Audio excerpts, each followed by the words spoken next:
Assalamualaikum warahmatullahi wabarakatuh. Perkenalkan, saya Johan Adi Setiawan dari JKP Kabupaten Jember yang bertugas di SDN Abdul 1. Perkenalkan, di sini rekan saya yang bernama Ibu Kristianingsih, dia mengajar di kelas 5 di SDN Abdul 1. Kami berdua akan melakukan percakapan tentang praobservasi tentang pengajaran Bu Kris di kelas 5. Bagaimana Bu Kris? Apakah bersedia? Oke, baik Bu Kris. Saya akan melakukan percakapan praobservasi ini sebelum besok saya mengobservasi Ibu Kris saat pembelajaran dalam kelas ya. Ibu Kris, kira-kira tujuan apa yang akan Ibu Kris capai dalam pembelajaran ini? Tujuan yang akan saya capai dalam pembelajaran ini yang pertama itu dengan melakukan wawancara atau permainan lempar dadu, siswa dapat menghitung data dan tepat untuk disajikan dalam bentuk diagram gambar atau piktogram serta diagram batang dan diagram garis. Yang kedua, dengan menghitung hasil pengumpulan data melalui wawancara atau permainan melempar dadu, siswa menyajikan data dalam bentuk diagram gambar, diagram batang, dan diagram garis dengan tepat. Oh baik, berarti materi yang ingin Ibu Kris ajarkan adalah penyajian data ya? Untuk kelas 5 apakah betul begitu? Ya. Lalu kira-kira Ibu Kris, apa yang ingin Ibu Kris dapatkan atau kembangkan dari anak-anak saat pembelajaran penyajian data ini? Yang pertama itu adalah dari pengetahuannya. Pengetahuan itu adalah menghitung hasil pengumpulan data untuk disajikan dalam bentuk diagram gambar, diagram batang, dan diagram garis. Kalau untuk keterampilannya, anak-anak nanti akan menyajikan data hasil pengamatan wawancara dalam bentuk diagram gambar, diagram batang, dan diagram garis. Wah, seru sekali. Berarti anak-anak ini belajar penyajian data melalui ada diagram batang, diagram garis, sama diagram lingkaran ya. Itu. Terus juga nanti anak-anak juga menyajikan sendiri setelah mempelajari. Seru sekali. Kira-kira Bu Kris, dalam kelas itu kan ada banyak murid yang heterogen. Jadi ada yang murid seperti A, seperti B. Itu kira-kira untuk menyatukan mereka itu menggunakan model pembelajaran yang seperti apa? Kita akan menggunakan atau kami akan menggunakan model berdiferensiasi dan berbasis PS. Oh, pembelajaran berbasis sosial emosional gitu ya. Jadi lebih memahami kebutuhan murid seperti itu ya. Terus untuk strategi dan metode yang Bu Kris gunakan itu bisa dijelaskan untuk besok? Untuk metodenya itu pakai operational learning. Operational learning. Dan untuk metodenya mungkin kita menggunakan permainan dan juga wawancara. Wawancara. Oke, bagus sekali Bu Kris. Kira-kira ini nanti untuk mengukur keberhasilannya menggunakan apa Bu Kris? Kita pakai lembaga atau LKPD, lembar kerja statistik ya. Itu dilakukan secara individu atau kelompok? Melakukan secara Individu ya. Jadi antar masing-masing murid ya. Tapi tadi karena menggunakan diferensiasi, jadi harus disesuaikan ya, antar kemampuan muridnya kan ada yang sudah jago, ada yang masih belum jago gitu ya Bu Kris ya. Lalu kira-kira ini Bu Kris menggunakan media apa untuk pembelajaran ini? Yang pertama kita akan memakai media gambar. Kita akan membuat dadu dari garis itu nanti kita akan buat dadu dan situ nanti anak-anak melakukan permainan. Oke, permainan dadu. Wah, seru sekali nih, belajar sambil bermain ya Ibu ya. Lalu kira-kira kapan akan Ibu Kris laksanakan? Terus di kelas 5 tadi kan ya? Di kelas 5 terus jam berapa? Kalau saya waktu kelas 5 itu matematika itu hari Kamis itu jam pertama. Jadi jam ke-1, 2, dan jam ke-1. Oh, jam 1 hari Kamis. Sekarang hari Selasa, berarti 2 hari lagi. Ya, Oke. ini jam Baik, izinkan saya untuk nanti ikut ke kelas untuk mengobservasi pembelajaran yang Ibu Kris lakukan dengan anak-anak ya. Itu saya sudah membayangkan itu seru pasti ada permainannya gitu ya. Baik Bu Kris, nanti setelah observasi berlangsung, pembelajaran langsung, izinkan saya untuk ngobrol lagi bersama Bu Kris tentang pasca observasi. Nanti pada saat kita ngobrol, kita tidak hanya berdua saja, tapi ada satu orang lagi yaitu pengajar praktik saya dari Guru Penggerak. Dia akan memberikan banyak wawasan, terutama untuk saya sama dengan. Nah, itu tujuannya untuk apa? Tujuannya untuk kebutuhan murid dan untuk kemajuan anak-anak kita. Terima kasih Bu Kris, sampai bertemu lagi besok di kegiatan observasi dan pasca observasi. Lusa ya, hari Kamis ya. Terima kasih Bu.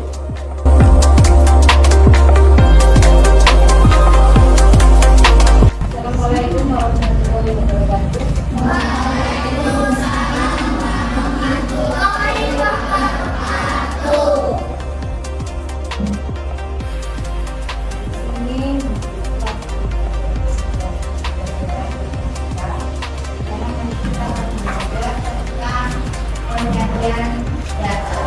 Pengolahan data.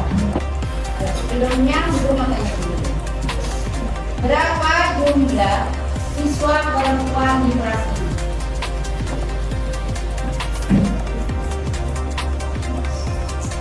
Berapa jumlahnya? Berapa jumlah laki-laki yang ada di kelas ini? Berapa? 21. Sekarang dulu kami. Berapa siswa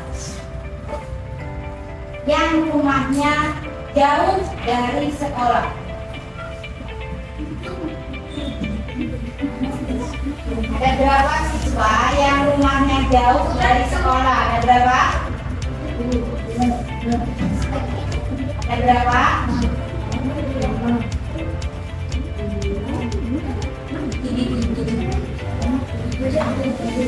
Ada berapa?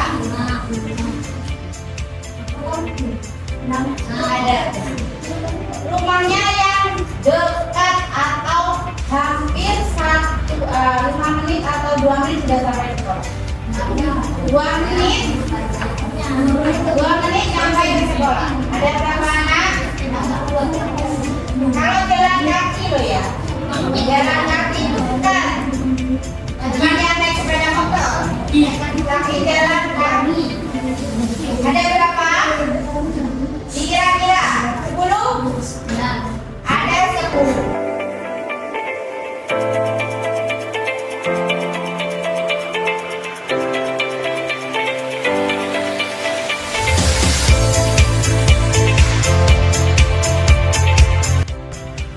Kali ini kita akan mempelajari tentang penyajian data dan pengelolaan data.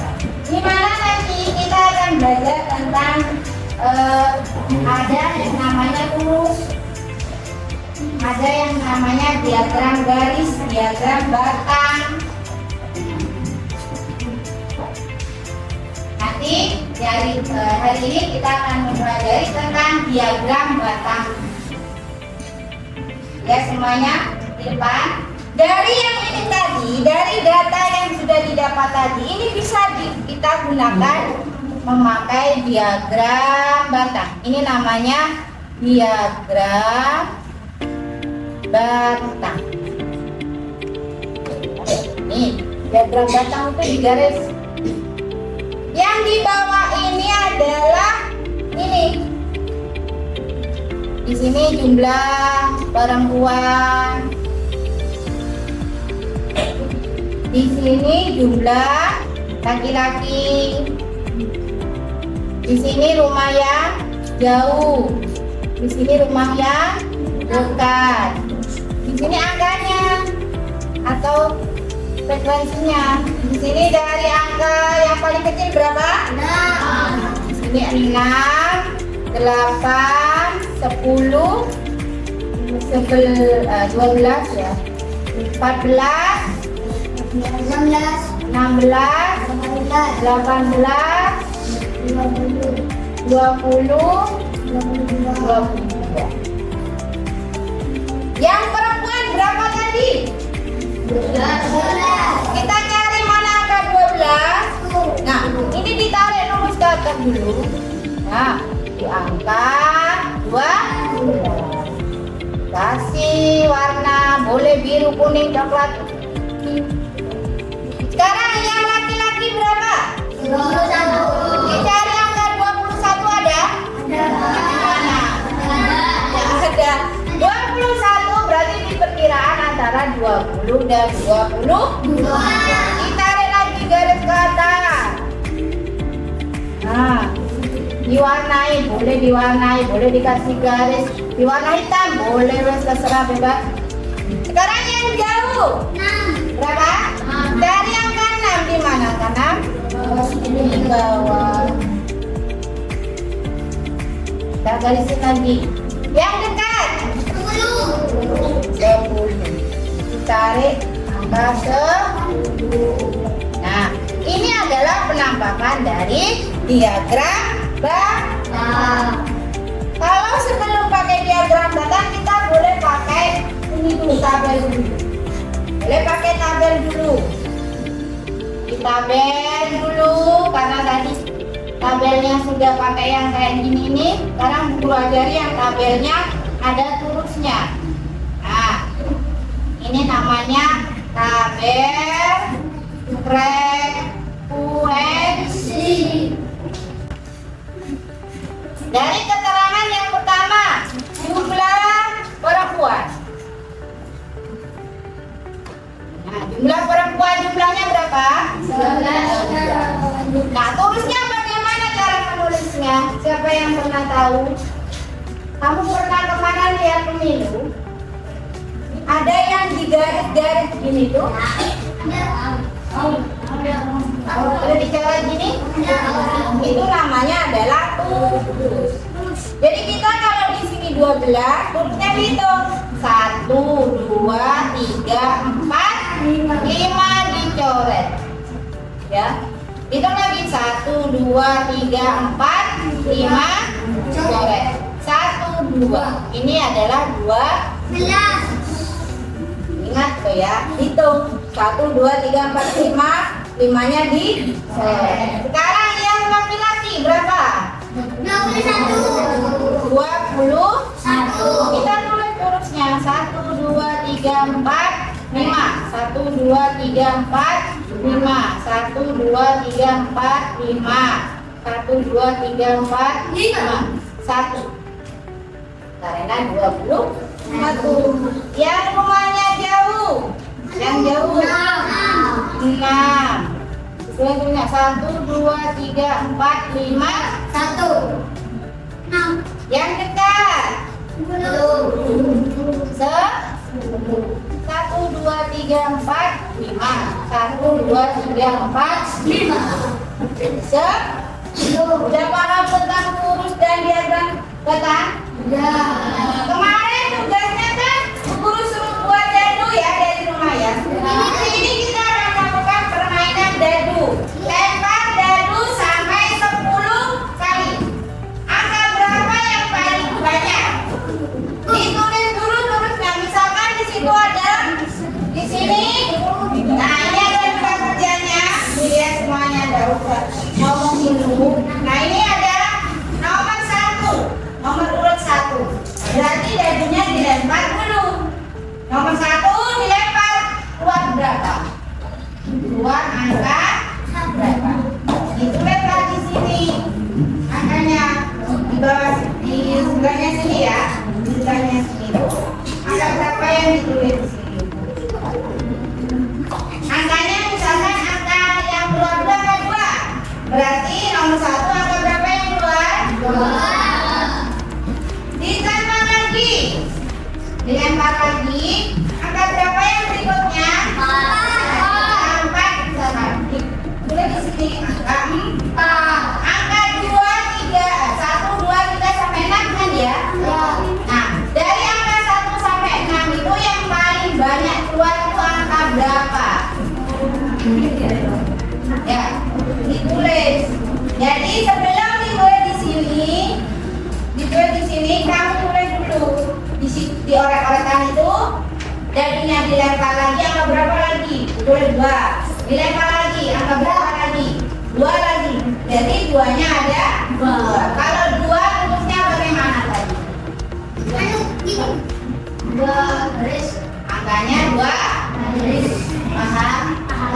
Kalau paham, sekarang kita permainan dadu.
membuat penyajian data dan pengolahan data itu mulai dari kita membuat tabel frekuensi dulu. Kita membuat tabel frekuensi, kita mencari data dulu melalui wawancara ataupun melalui perhitungan gambar. Setelah itu kita masukkan tabel, kita buat urusnya. Setelah selesai kita buat urusnya dan tabelnya, kita bisa membuat diagram batasnya. Dulu yang rapi disiapkan, kita berdoa sama-sama, disiapkan dulu. Kita berdoa, kita berdoa.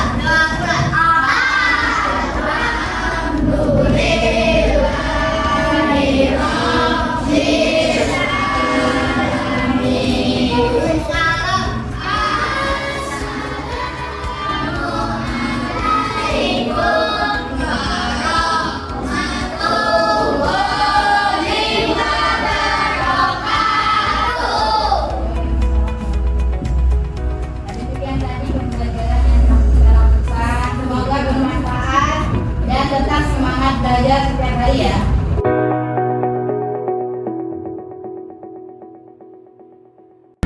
Oke, terima kasih Pak Jo. Itu saja dari pertanyaan dari saya. Kemudian sekarang silakan Pak Jo melakukan dialog pasca observasi pembelajaran yang sudah diterapkan kemarin. Untuk membuka tempat Pak Jo. Assalamualaikum warahmatullahi wabarakatuh. Kan waktu itu ibu kan mengajar matematika. Nah, dari sebelum adanya observasi kita kan sudah melaksanakan praobservasi. Nah, ibu Grace itu sudah merumuskan atau merencanakan tentang area pengembangan anak-anak yang tidak dicapai. Barangkali setelah melakukan pembelajaran tersebut, apakah area pengembangan tersebut tercapai? Alhamdulillah, untuk area pengembangan itu untuk pengetahuan anak-anak itu bisa, dan untuk keterampilan bisa. Dalam bidang pengetahuan, anak itu menunjukkan data dalam bentuk menghitung dari jumlah siswa laki-laki dan jumlah siswa perempuan, serta jumlah siswa yang rumahnya jauh dan rumahnya kita dituliskan dalam bentuk tabel. Setelah itu mereka membuat diagram batas. Alhamdulillah sudah bisa. Untuk keterampilannya, anak-anak itu membuat keterampilan bukan membuat, tapi anak-anak memainkan permainan lempar batu. Jadi dengan permainan lempar batu, anak-anak juga menyajikan data dan membuat tabel frekuensi itu benar. Meskipun kadang-kadang anak-anak itu jatuh saat permainan, karena mereka itu namanya anak-anak itu egois, jadi ada yang mau lempar terus, tidak mau bergantian. Jadi anak-anak itu masih egonya masih agak belum stabil. Ada yang diam aja tidak mau lempar, ada yang sering lempar tidak mau gantian juga ada. Sampai itu hampir dulu itu juga kelihatan. Jadi untuk itu yang dulu bisa. Berarti area pengembangannya tercapai. Dari sisi pengetahuannya anak-anak sudah bisa dalam penyajian data Bu ya, dibentuk dalam diagram batang ya, dan juga garis ya. Terus keterampilannya kan juga bisa membuat sendiri Bu ya. Nah, diiringi dengan pembelajaran menggunakan permainan lempar dadu. Tadi sudah disebutkan juga Bu ya, kendalanya dalam mengembangkan itu anak-anak masih ada yang dalam artian suka beraktivitas sendiri. Iya. Ya, ada yang gaduh sendiri, ada yang apa tadi Bu? Itu ada yang diam, ada yang maunya lempar terus. Dan saya sudah yang lempar gitu. Berarti gitu ya. Iya. Lalu untuk mengatasi itu semua Bu, apa solusi yang barangkali didapatkan? Oh ternyata pembelajaran ini anak-anak masih ada yang gaduh, masih ada yang diam, ada yang masih ingin lempar terus. Nah, solusi barangkali Bu punya solusi untuk menangani masalah tersebut. Mungkin solusinya nanti untuk pembentukan kelompok. nanti akan dikeluarkan itu sesuai dengan karakter mahasiswa. Membagi dengan nanti kan pada hari suka mendengarkan, ada yang suka bicara, itu kadang suka apa ya, ini dengan cara visual juga. Mungkin saya nanti akan mengatakan secara karakter ya, dan sesuai dengan kebutuhan anak-anak. Kebutuhan itu anak-anak itu butuhnya pembelajaran yang bagaimana sehingga mereka itu semua aktif dan kegaduhan yang sudah terjadi bisa terkurangi. Oke, kalau kemarin kan Bu Grace itu mengelompokkan siswa sesuai dengan kemampuannya Bu ya. Ya. Ternyata masih ada yang gaduh, ada yang enggak. Ya, dan itu sudah saya bilang-bilang di sini, di situ. Iya, berarti ke depan akan dikelompokkan sesuai dengan minatnya Bu ya. Jadi Ya. ada yang suka lebar-lebar dikelompokkan dengan Ya. kita lebar-lebar gitu ya. Oke. Lalu untuk ininya ya Bu Grace. Ke depan itu berarti sudah ada solusinya Bu Grace ya. Nah, rencana itu akan Ibu terapkan kapan? Mungkin untuk ini tahun depan juga bisa. Karena untuk tahun ini kan kendalanya Puasa. puasa itu biasanya iya sedikit waktunya pendek. Makanya mungkin nanti penerapan perkembangan itu di tahun Tanah jarak. kita coba pengajian ini dengan metode dengan karakteristik dan kebutuhan siswa. Kebutuhan siswanya Bu. Iya betul kan. Minggu depan ini sudah mulai libur awal puasa, terus sudah banyak kegiatan Bu ya, pondok Ramadan juga harus ada itu Bu. Ya pondok Ramadan itu karena hal-hal itu kan ditunggu anak-anak biasanya Bu. Ya. Seperti saya kecil dulu itu ditunggu gitu Bu. Minta tanda tangan Ustaz setelah terawih gitu Bu ya. Iya betul Bu. Habis ini kan setelah hari raya kan anak-anak sudah dekat ujian semester Bu. Iya. Anak kelas 6 sudah mendekat ujian akhir jadi sudah rasanya kurang kondisi Bu ya. Iya. Di tahun depan Bu ya kan Jawa kan saya nanti akan bertutur lagi ke depannya Bu. Barangkali bisa nanti saya buat pelajaran juga. Oh ternyata seperti ini gitu ya. Alhamdulillah Bu sudah selesai observasinya. Apa yang Ibu dapatkan dari kegiatan pasca observasi ini? Kita itu dapat pelajaran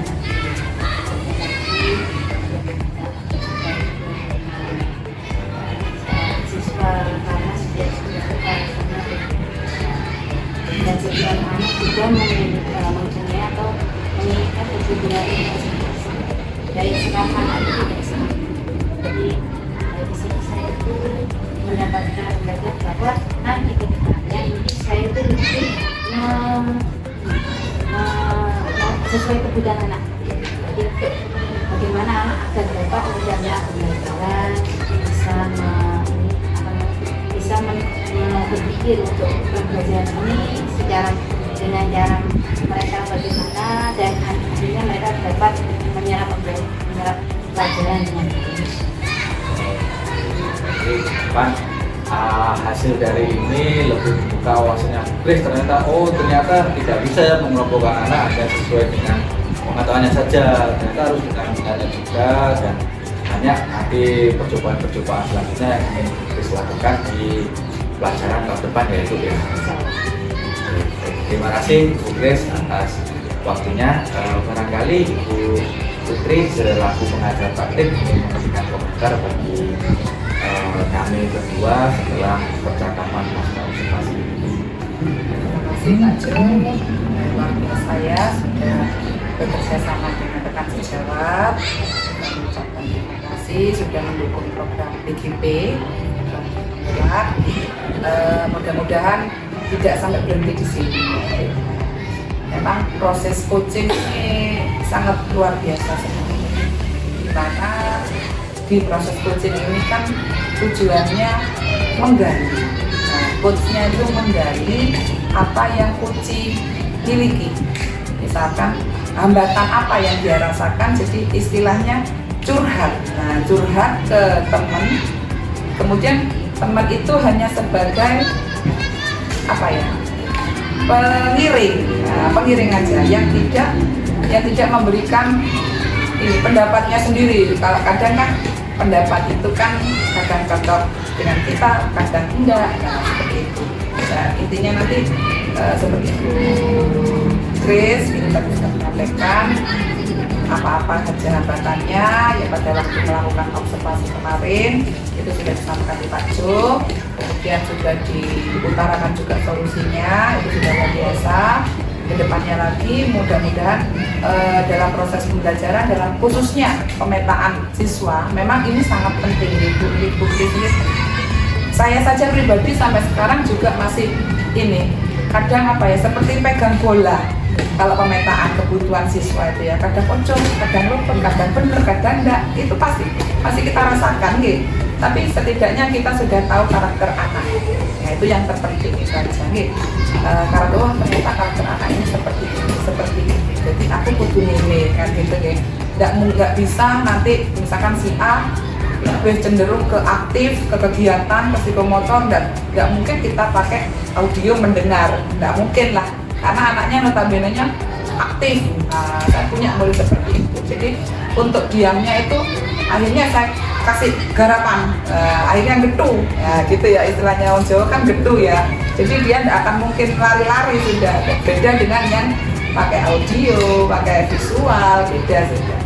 Cuma kadang itu juga misalkan di pembelajaran ini, oh anak ini seperti ini, ternyata di pembelajaran ini, di materi ini, anak ini seperti ini lah, itu kesusahannya nanti ada di situ. Ya, jadi sebelum melakukan pemetaan itu mungkin bisa sebelumnya perannya itu mungkin bisa dilakukan dengan apanya kayak kuesioner ya kayak ini apa face-to-face dengan anak, menggali lah itu menggunakan proses coaching itu tadi. Kesukaanmu apa nak? Ya seperti itulah pendekatan secara personal. Nah, mungkin itu bisa dilakukan jauh-jauh hari lah untuk apa untuk ini buat pegangan kita. Terus ternyata si A ini seperti ini, bukannya si B seperti ini. Memang ya ini tujuannya juga kenapa kok kelas ditangguhkan jumlahnya untuk mengetahui itu. Jadi apa ya pelurunya itu biar tepat sasaran seperti itu. Bagus sekali kan program pemerintahnya, cuman ya kita yang di bawahnya ini harus menyesuaikan itu nanti. Kadang ya saya lupa kan sama guys ya kondisional gitu. Yeah. Itu aja dari saya.